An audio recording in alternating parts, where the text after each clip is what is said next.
അസ്സലാമു അലൈക്കും. പ്രിയപ്പെട്ട കൂട്ടുകാരെ, നമ്മൾ നോക്കാൻ പോകുന്നത് ക്ലാസ് 5 ദുറൂസുൽ ഇസ്ലാം സെക്കൻഡ് പാർട്ട്, അതിലെ 4ാമത്തെ പാഠത്തിന്റെ തദ്രീബാത്താണ്. അതിലെ 2ാമത്തെ പ്രവർത്തനം നോക്കൂ. നക്റഉ വ നക്തുബു കമാഫിൽ മിസാൽ. ഉദാഹരണത്തിൽ കൊടുത്തതുപോലെ നമ്മൾ വായിച്ചിട്ട് എഴുതാനുള്ളതാണ്. നദ്ഹബു, നാം പോകുന്നു. സനദ്ഹബ്, സൗഫ നദ്ഹബ്, അതിന്റെ അർത്ഥം നാം പോകും. അപ്പൊ അതുപോലെ ബാക്കിയുള്ളത് നമ്മൾ എഴുതാനുള്ളതാണ്. നൗകുൽ, നാം തിന്നുന്നു. സനൗകുൽ, സൗഫ നൗകുൽ, നാം തിന്നും. നർജിഉ, നാം മടങ്ങുന്നു.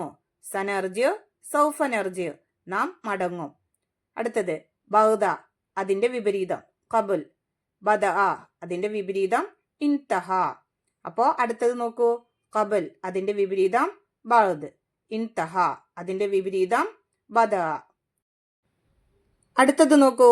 നദ്ഹബു, ഇപ്പുറത്ത് ലൻ നദ്ഹബ, അതിന്റെ അർത്ഥം എന്താണ്?